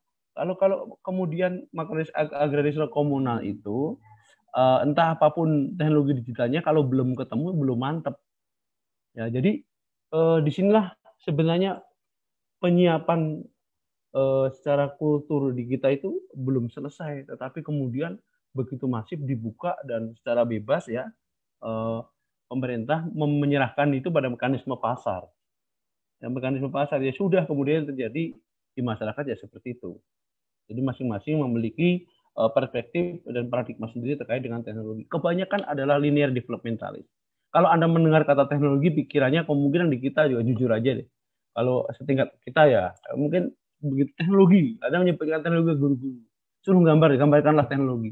Pasti ada gambar komputer, gambar jaringan, modem macam-macam. Tapi teknologi sebagai ide itu tidak banyak berkembang. Dan kalau oligarki itu saya kira bisa dilihat lah ya. Oligarki itu nampak sekali kok oligarki ya. Semua tersandera seperti itu. Nah makanya beruntung sih kalau di kami di TP itu ada mata kuliah pedagogi kritis. Nah nggak tahu apakah di FSP ada juga.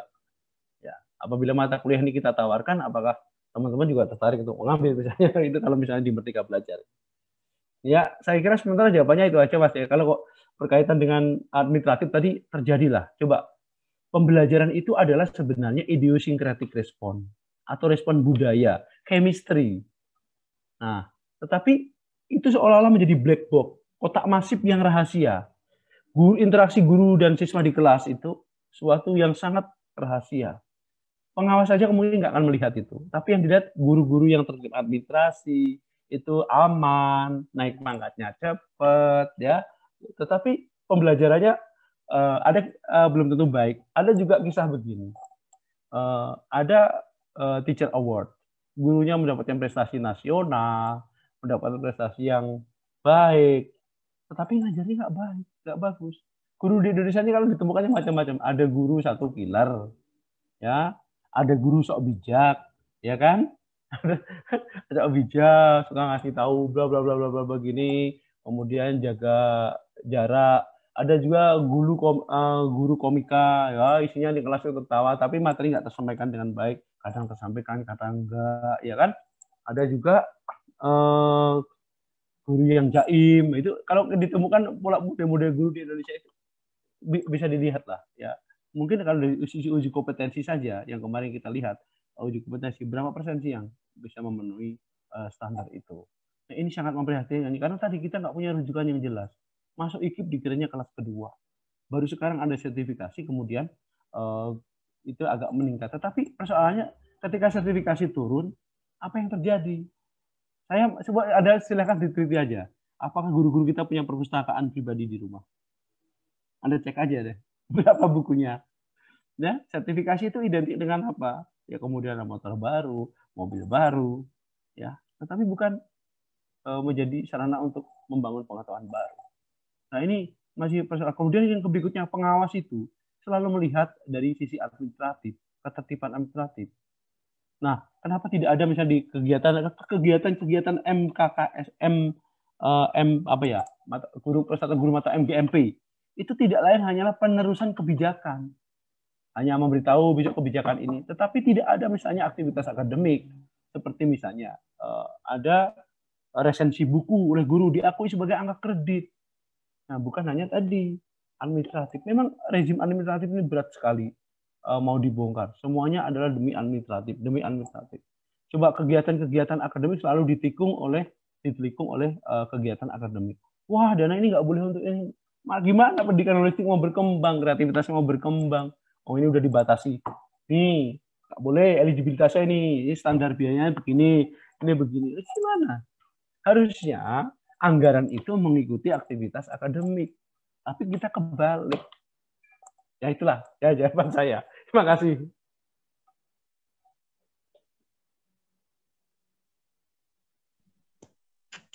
Ya baik, mungkin ada peserta lain yang mau bertanya, dipersilakan.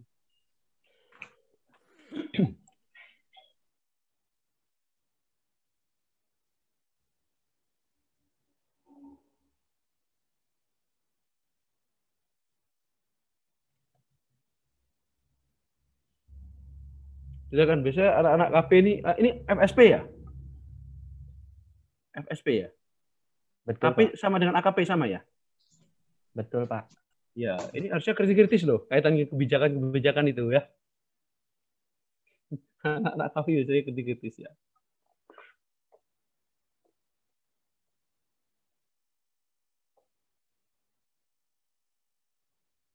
Atau ini bagian dari tidak jalannya pendidikan holistik, ya udah nerima saja gitu.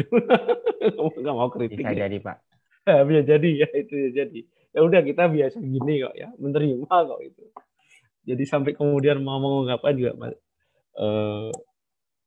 tabu misalnya seperti itu.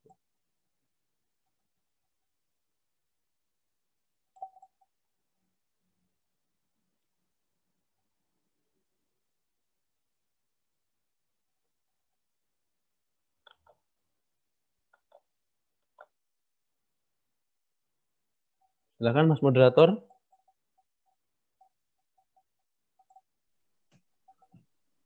Bagaimana peserta? Apakah ada yang mau bertanya? Masih ada waktu.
Mohon maaf Pak, saya izin bertanya. Ya silahkan. Masa kalah sama TP gayeng banget kalau begini. Sebelumnya tadi kan dijelaskan oleh Bapak terkait holistik itu sekarang menjadi formal. Nah, itu saya belum terlalu jelas maksud dari kata-kata tersebut. Boleh minta tolong dijelaskan lagi ya, Pak? Terima kasih. Iya. Oke, baik. Jadi pendidikan holistik itu kan sebenarnya kan mengikuti ya potensi dan kebutuhan daripada peserta didik. Misalnya seperti Summer Hill School, ya kemudian ada yang menggunakan prinsip-prinsip Montessori. Tetapi karena kemudian dalam konteks pendidikan di kita, ya itu distandarisasi, ya termasuk ujiannya, jamnya, kemudian aturan kurikulumnya, ya gurunya, ya, termasuk bidang-bidang ilmu yang harus dipelajari, kurikulum akademik dalam bidang-bidang itu. Nah, ini kan kemudian menjadi formal. Nah, bagaimana pendidikan holistik dia sehingga kemudian interkoneksi, misalnya kan sebenarnya kalau dalam holistik itu kan tidak membatasi kepada ya apa yang ingin dipelajari. Nah, apa yang ingin dipelajari? Nah, persoalannya adalah anak-anak kita duduk seharian di kelas, ya, kemudian mengikuti proses pembelajaran, yaitu untuk menggunakan apa yang sudah direncanakan, kurikulum yang sudah didesain itu. Nah, kalau kemudian ada hal-hal interkonektivitas, misalnya seperti pelayanan individu aja, kan tidak jalan tuh, misalnya, ya. Jadi kalau misalnya ada preferensi, kan kalau di dalam bukunya Reglut itu bahwa karakteristik peserta didik itu menjadi acuan utama untuk manipulasi pembelajaran. Dalam pembelajaran kita berhadapan dengan 3 hal. Yang pertama, tujuan pembelajaran. Yang kedua, karakteristik materi. Yang ketiga, karakteristik peserta didik. Nah, karakter peserta didik harusnya menjadi acuan utama. Karena pendidikan ini esensial untuk siapa? Untuk siswa atau untuk guru? Atau untuk negara? Nah, tapi yang terjadi kemudian adalah semua dilakukan standarisasi oleh negara. Semua dilakukan diorientasi adalah untuk negara. Tapi anehnya, ISMA-nya membayar. Ya ini saya kalau mau beradu kritis loh. Kalau untuk negara ya, kenapa saya dipersiapkan untuk negara? Harusnya kalian yang bayarin. No. Kan begitu. Akhirnya menjadi pendidikan kita tuh menjadi sangat formalistik dan administratif ya. Contoh aja RPP aja ya. RPP, guru-guru sering tanya formatnya kayak apa. Mesti ditanya mengenai format. Bukan esensinya kenapa komponen dari RPP itu harus ada, kenapa. Tapi yang ditanyakan adalah SPP-nya kayak apa, juknisnya mana. Ya kalau kita dari dulu kan menurut petunjuk Bapak Presiden, itu kan zamannya Harmoko kan begitu. Dan itu terus turun-menurun seperti itu. Jadi kreativitas itu nggak dibuka. Semua yang kesannya formalistik itu adalah tidak bermakna. Contoh saja, atasan sama bawahan. Begitu terjadi sistem pendidikan ini kan kita birokratisasi pendidikannya kan sangat kuat. Atasan sama bawahan, misalnya ada kegiatan, tidak langsung esensinya. Ini menyambut, esensinya sedikit. Kematian aja dibirokratisasi kok. Sambutan siapa, jenazahnya udah pegel tuh, pengen masih liang tapi masih ada sambutan itu. Itu real terjadi. Jadi semuanya itu artifisial ya. Bawahan menyenangkan atasan, tapi tidak terjadi posisi egaliter. Anda bisa lihatlah, apakah relasi kuasa di dalam kelas itu juga terjadi? Ya terjadilah. Guru itu berkuasa. Wong gurunya dikontrol sama gambar presiden, sama gambar wakil presiden di atas sama Garuda. Ya kan? Nah, kenapa di situ tidak berisi yang lebih ke arah ilmu pengetahuan, saintifik atau apa gitu loh. Jadi ada masalah besar di kita itu seperti itu. Ya, semuanya menjadi doktrin, kemudian ada juga kan pendidikan agama kadang-kadang juga menjadi doktrin. Nah, kemudian contoh saja dalam hal muatan lokal aja, kita kan salah kaprah juga muatan lokal itu. Ada banyak salah konsep loh pendidikan kita itu. Buku-buku itu ada yang kadang-kadang, contoh saya menemukan soal, ibu membuang sampah di belakang rumah, depan rumah, samping rumah. Jawabannya kenapa belakang rumah? Ya karena ibu guru itu punya tempat sampah di belakang. Padahal bisa dimanapun. Kemudian muatan lokal juga ada salah konsep muatan lokal. Muatan lokal kok diakui bahasa Inggris muatan lokal. Di sekolah-sekolah itu coba lihat. Padahal muatan lokal itu apa? Ya lokal wisdomnya itu. Kalau di daerah saya dulu ada namanya hewan namanya garengpong atau apa yang sering berkuar gitu. Oh ini mau hujan, ini mau apa? Itu adalah berarti menjadi suatu pertanda akan hujan. Itu dipelajari. Lokal wisdom itu oleh siswa. Itulah muatan lokal. Tapi kan ya kita jarang yang mengkritisi seperti itu. Kenapa pada diem baik gitu kan? Termasuk AKP ya kenapa diem baik? FSP kan, ayo kebijakannya gimana dilihat. Itu undang-undang guru dan dosen tuh. Udah saya sebutkan pasalnya itu. Kemudian rujukan untuk pengembangan guru itu, rujukan guru itu gimana? Nah itu. Juga termasuk ketika kemudian kita bicara landasan filsafat kurikulum kita mana yang nggak jelas. Nah, itu silakan diteliti aja. Di era pandemi ini coba apa yang terjadi situasinya, silahkan itu. Begitu. Itu ya Pak ya, jadi yang kemudian formal itu menjadi terreduksi seperti itu. Ya, pola-polanya formal ya. Formal itu palsu sebenarnya kan? Iya.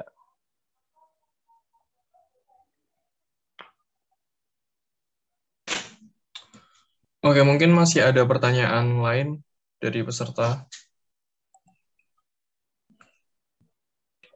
Izin bertanya, Pak Puji. Oh, silakan. Siapa ini, Mbak? Siapa ya?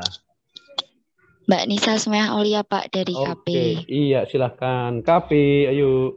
Pak, mungkin tadi itu saya agak mendengar yang ini bagian kalau semisal ganti Menteri Pendidikan itu pasti kebijakan-kebijakan yang dibuat itu pasti ganti lagi kan. Iya. Nah, itu menurut Pak Puji itu bagaimana pandangannya? Karena saya mendengar dari orang-orang kalau semisal ganti menteri, ganti pendidikan itu ya karena kita mungkin menyesuaikan pendidikan yang ingin dicapai atau ketercapaian pendidikan di Indonesia.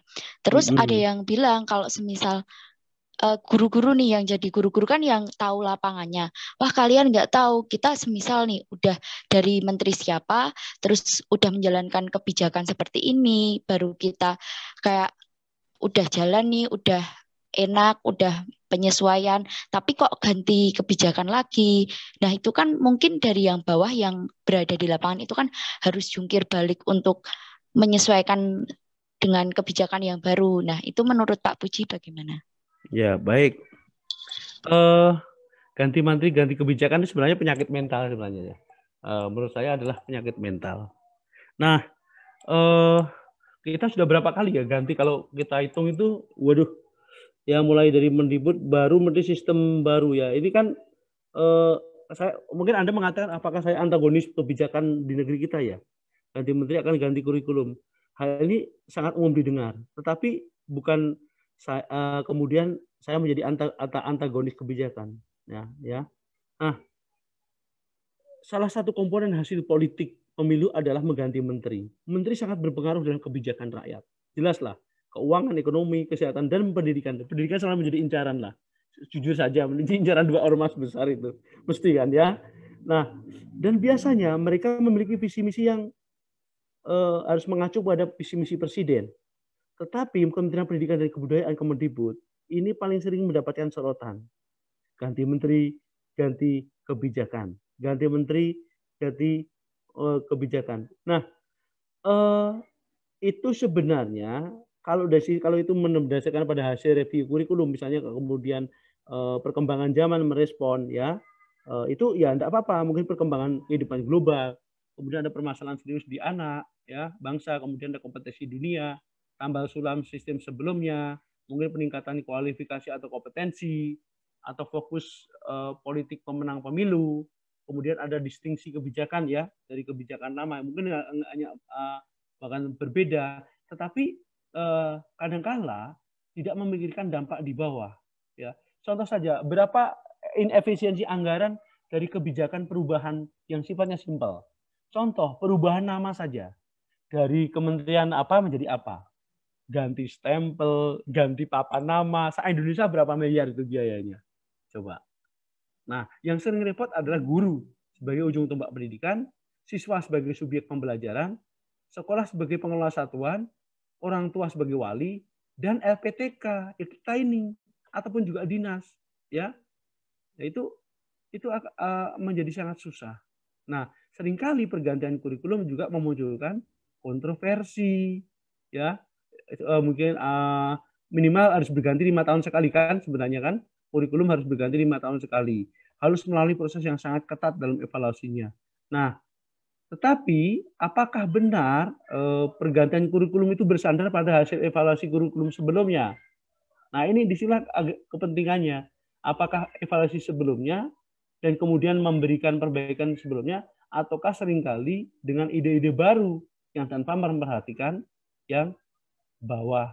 Ya, kemudian misalnya KBK dari tahun 2004 ke KTSP. Nah, apakah sudah berumur 5 tahun? Kan tidak. Coba, KBK itu 2004, KTSP 2006. Ya benar esensinya sama sih. Ya. Kemudian KTSP ke K13. Apakah melalui evaluasi juga? Kan KTSP-nya belum dievaluasi. Kemudian muncul K13. Ya. Kemudian yang usia 4 tahun masih dalam sosialisasi, itu masih kemudian sebenarnya ada perubahan. Nah, padahal sebenarnya kadang-kadang secara jenis dan substansi sama, tapi ingin nama yang baru. Itu sebenarnya politik identitas. Nah, itu. Nah, pergantian kebijakan tentang guru dari dulu ya, misalnya langsung dapat akta 4, tapi sekarang melalui program-program pengembangan guru juga bermetamorfosis terus, kita berarti nggak punya pijakan yang jelas. Coba, dulu akta 4 nggak diakui. Setelah akta 4 kemudian menjadi PLPG. PLPG kemudian menjadi PPG. PPG menjadi apa? Itu kan begitu terus terjadi seperti itu. Nah, itu yang terjadi. Jadi artinya kalaupun kita mau melakukan review kurikulum, ya perkuat dulu lah landasan kurikulum kita, bangsa ini mau kemana, landasan filsafatnya mau apa yang mau dipakai. Ya sudah, perkara soal cara mencapainya bagaimana, variasi kerjanya bagaimana, itu silakan. Tetapi kan misalnya kita mau ke Surabaya, udah pokoknya Surabaya. Mungkin ada yang naik kereta sampai Solo, kemudian lanjutnya ngebis sampai Lamongan, kemudian terus naik apa ya mobil sampai ke Surabaya, ya no problem. Tapi persoalannya ketika sampai di Solo ada yang mau merubah rute. Nah seperti itu yang terjadi Mbak. Saya kira maksud saya begitu.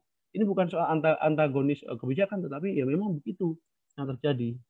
Dan itu mungkin dipengaruhi juga oleh oligarki tadi, yang kekuatan elit yang di belakangnya itu. Coba kita terasa kok kalau menterinya dari partai ini, pasti kepentingan partainya teraktualisasi di situ. Partai ini makanya sebenarnya adalah kalau bisa menteri-menteri itu kabinet jaken, kabinet ahli yang berasal dari ahli-ahli di bidangnya. Tapi kan ya susah. Yang dukung sistem partai politik kita yang dukung siapa yang mesti kebagian jatah lah. Nah, itu sulit dihindarkan itu. Itu Mbak. Baik Pak Puji, terima kasih atas jawabannya.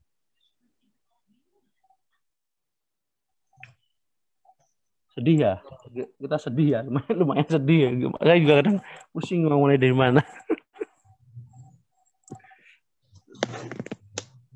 Baik, mungkin masih ada pertanyaan. Ada sisa waktu sekitar 10 menit lagi.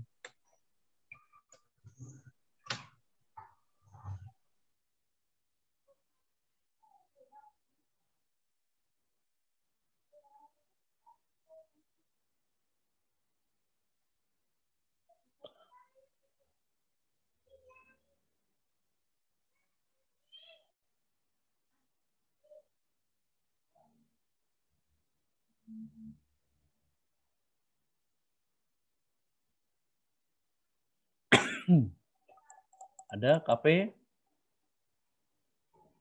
analisis kebijakan. Ini setuju kebijakan UGD, nggak mau protes.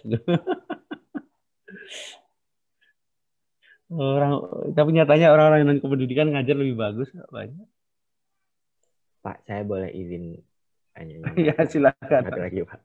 Boleh. Saya nemu satu artikel yang berkaitan sama kita tuh belum punya satu konsepsi tentang pendidikan jarak jauh atau digital learning yang benar gitu loh Pak di tengah pandemi ini. Mungkin memang benar karena tadi masih cenderung memindahkan yang luring ke daring. Di sini saya nemu bahwa di Amerika penyebutan pembelajaran online itu juga memenuhi kriteria minimal 80% isi pembelajaran disampaikan secara online atau dalam jaringan. Jika online hanya 1-29%, maka disebut pembelajaran web facilitated. Dan ya itu tadi sih Pak. Jadi kayak karena kita juga kemerungsung dalam artian terlalu reaktif. Jadinya sering sekali kebijakan-kebijakan di Indonesia itu lebih pada borrowing policy. Kalau kata Pak Suyata, borrowing policy. Ya, borrowing policy. Jadi, tapi borrowingnya itu benar-benar yang, aku nyilih ya, tak kontekstualisasikan di Indonesia. Tapi kayak yang semata-mata langsung plek sama gitu. Padahal seharusnya kan dalam satu kebijakan kita juga perlu melihat kondisi sosial dan juga latar belakang di Indonesia seperti apa kayak gitu. Dan alangkah lebih baik ketika kita itu bisa untuk mengkontekstualisasikan kebijakan tersebut itu dengan indigenous knowledge yang ada gitu loh. Betul. Karena kembali lagi kita nggak bisa menyamakan nih Papua dengan Jawa. Udah kita bisa melihat perbedaan diferensiasinya yang cukup tinggi gitu dalam berbagai hal kayak gitu. Dan ya mungkin ini juga bisa menjadi satu yang menambah kompleksitas permasalahan di Indonesia, kayak yang ketika masalah ini mau diselesaikan tapi terganjal masalah ini yang ternyata terganjal juga oleh masalah lain seperti itu. Jadi mungkin ya bisa membuka diskusi ke teman-teman kalau misalkan ada yang pernah membaca atau apa, biar diskusinya lebih ramai dan asik kayak. Iya, silakan loh. Ini Mas Anu melontarkan yang menarik itu.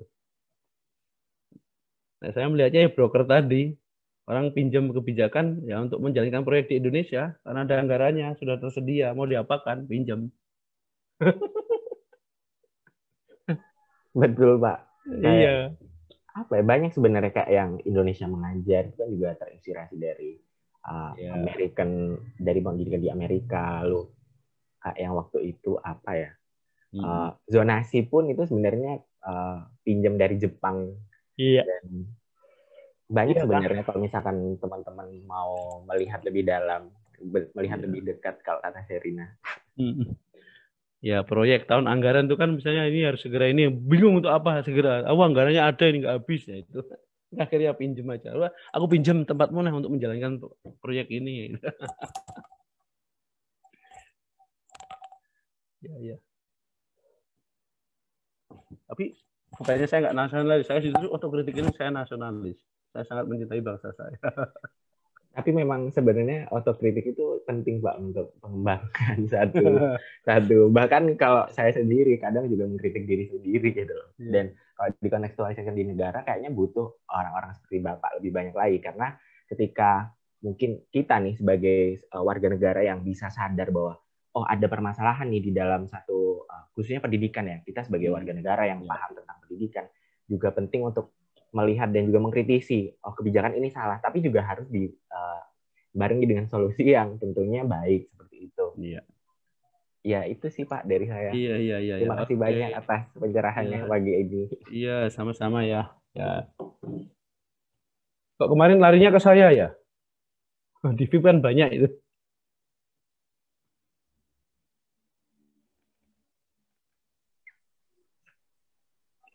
Saya kembalikan moderator, monggo loh moderator, silakan. Moderator.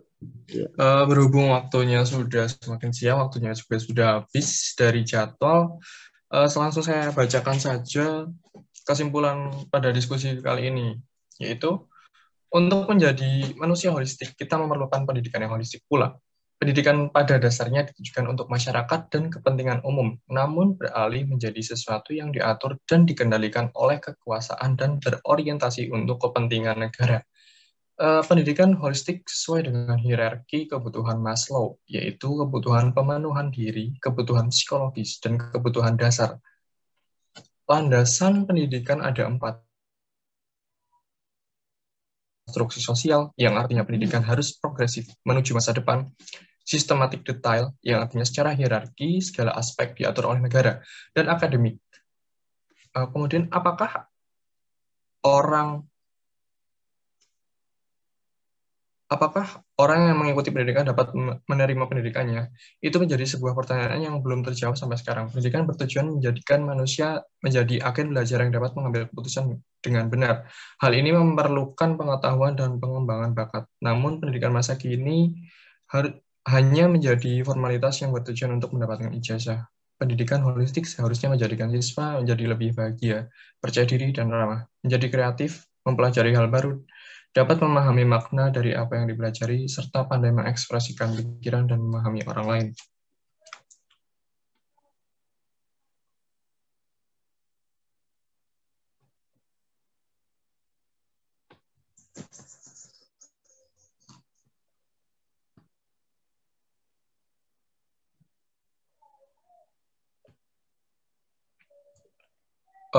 Mungkin itu. Kemudian katanya tadi ada yang raise hand ya? Oh iya, ada yang raise hand. Ada. Apakah akan bertanya atau gimana? Monggo.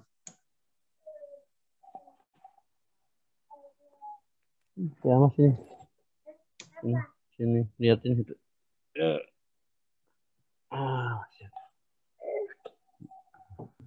Mohon maaf, atau gini aja, nanti kan berhubung ini acaranya sudah penutup, nanti yang mau bertanya bisa langsung chat di kolom chat, nanti biar nanti dari panitia menyampaikan ke Pak Puji.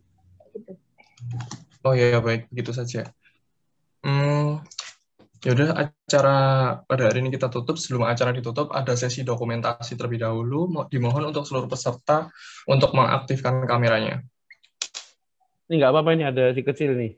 Mudah-mudahan mendapatkan pendidikan holistik ya. Besok ya. Mau nggak? Oh, mau ya. Iya.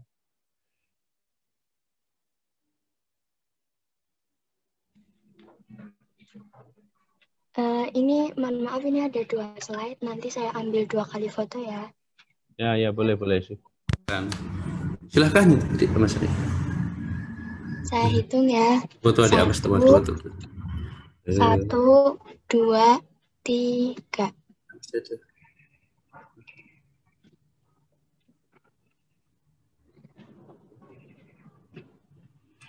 Satu, 2, Mbak Berliana tuh, Mbak Berli. 3. Mbak Berli itu, adik ada. Mbak Berli. Sudah. Terima kasih untuk seluruh peserta Zoom.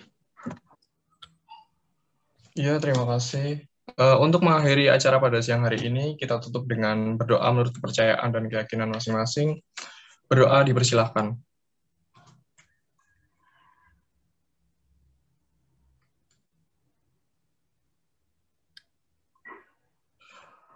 Berdoa selesai.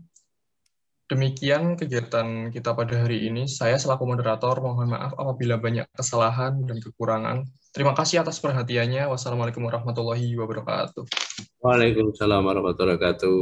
Terima kasih ya teman-teman. Pak, terima kasih Pak. Bismillah. Nanti kita lanjutkan diskusi di waktu yang lain. Terima kasih Bapak. Terima kasih Bapak. Dadah adik. Dadah.